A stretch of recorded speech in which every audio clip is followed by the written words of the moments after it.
Hurt my sternum. My nips! What could we have possibly seen today, Mike? Harambe. Rest in power. Rest in power. You poor, beautiful ape. King of Cincinnati Zoo. Damn! So young. But today, we are going to review a different kind of ape. One that's about 3 stories tall. Probably a lot more. I don't know. Probably about like 300 times bigger than Harambe. In physical body, not in spirit. Not in spirit. We saw Kong, Skull Island. That we did. Starring several people. A lot of people, actually. Yeah. At least one. Yeah. You got your Brie Larson, your Tom Hiddleston, your John C. Reilly, John Goodman, Samuel L. Jackson, Eugene Cordero, Thomas Mann, the guy who plays Eazy-E in Straight Outta Compton, whose name I'm forgetting. There's a lot of people. Something Mitchell, or Mitchell something. Something like that. Anyway, you guys should know what this is about. It's about King Kong. How could you go through life not knowing that this year we got a Kong movie? It is, for lack of a better word, the reboot of King Kong for the monster universe that they were trying to create, involving Godzilla, Mothra, etc. Would you like to start? We should make a mashup of me, like, where do I even begin? Where do I even begin? Because, where do I even begin?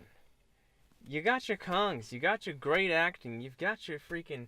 If you don't know, this is about a group of people who go to Skull Island, basically just like any other Kong movie. Mm-hmm. And what do they find? They find a big guy. His name's Kong, and he happens to be king of this island, and he doesn't like them trespassing on his territory. So, shit goes south real quick. The design of the island and how diverse it was, with so many different, like, areas, like there's bamboo, and then there's just forest, and then there's just sand dunes. It's a very diverse island, and it looked fantastic. It was a beautiful island. Yeah. Obviously, they went to plenty of places. It wasn't really just one island. Maybe it was. It was the Bermuda Triangle. It was Skull Island. Whatever. No. I liked how in the original King Kong and in the Peter Jackson King Kong in 2005, essentially it's just dinosaurs on the island. Mm-hmm. But in this, it's actually different creatures. Like they have like a Triceratops skull and all that, but they're not actual dinosaurs. They're like ancestors of dinosaurs, kind of. You'd have to see it to know what I'm talking about. Not that we saw. Not that we saw. Yes, correct. I really liked the design of the creatures that were in it. Mm-hmm. Like there was giant yaks. Giant yaks, yakety yak, don't talk back. Giant spiders with bamboo legs. Mini pterodactyls. With saws for faces. Saws for faces. So it was like a swordfish, except for a pterodactyl. And a giant octopus. A huge octopus. It's not the one problem. I had some problems with it. The biggest problem is that the character development seriously lacked. Like, it was just there. Yeah. John C. Reilly's character had the most character development out of everyone. And he was just kind of comedic relief. It was just kind of weird. But they create these moments that they expect you to feel a certain way, but you weren't given enough information to feel the way they want you to feel. It definitely would have went better if they just didn't try to. Yeah, if they just see, that's what everyone. The problem is everyone complained about that in Godzilla, is how all the human characters were kind of flat. But in Godzilla, it's not about the humans; it's about Godzilla. In the new American version, in Japanese version, is always about the humans. But in the new American version, it was just Godzilla fucking shit up. And if they had stuck to that, I feel like it would have improved the movie. Fantastic. Beyond belief. Yeah, they tried to do too much, in my opinion, with the characters. Regardless of the character development itself, the acting was really good, in my opinion. Yeah. Because obviously it's pretty all-star cast, considering, as we said earlier. And as you said earlier as well, John C. Reilly was comedic relief, and I thought the comedic timing in this movie was absolutely... It was. And not just with the actors, too, with the editing. And sound design too. It would be like really loud. Like for the one example I can give without giving too much away is like there's this really loud build up of like a storm, the helicopter's flying through a storm, and then they zoom in on this bobblehead in the helicopter of President Nixon, and then it just cuts to the sound of the bobblehead and nothing else. And it's just little Nixon. It's little Nixon bobbing his head. That's it. And it was fantastic. It's just comedic relief done in a way that isn't like modern comedies where it's just talking heads.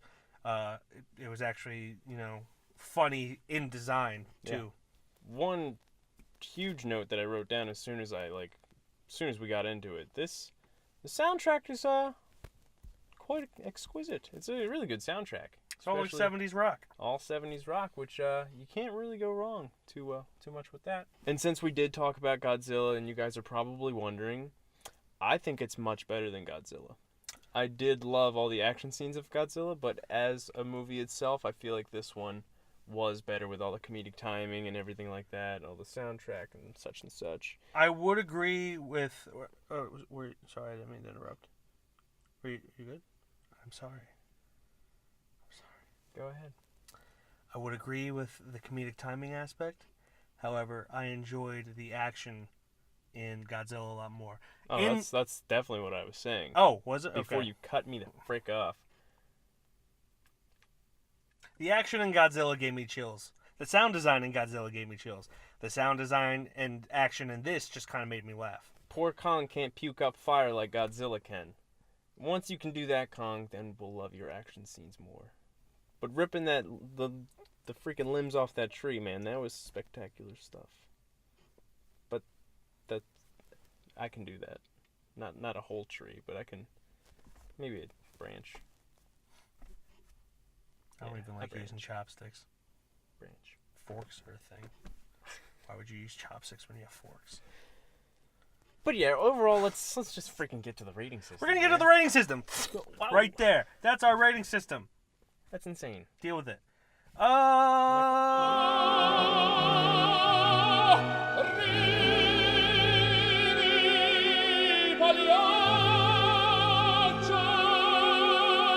I mean, it's a fun movie. I wouldn't say it's great. However, this is definitely a movie that would be better in theaters. So for that reason, I'm going to say see it. I admit I was a little disappointed by it, but I still rather enjoyed it. That's cool. I'm going to say see it. Because, A, I saw Godzilla in theaters. I saw now Kong Skull Island in theaters. And both leading up to the franchise of the monster movies that's going to be. So I'm going to see all of that in theaters. So I recommend that you do as well. So see it. See the crap out of it, guys. And here we are at the end of another video. Holy crap. If you click right here, that is going to be last week's review, which was for Logan. Whoa. And if you click right there, what's that? It's gonna be me watching the Oscars, and by watching I mean just reading them off. Yeah. But whatever. Right here's gonna be a subscribe button, and down below that, Mike, what's that gonna be? Like, dislike buttons, and a comment section. Tell us what you guys thought of Kong Skull Island, and how about marrying Brie Larson? Oh, Brie Larson, please.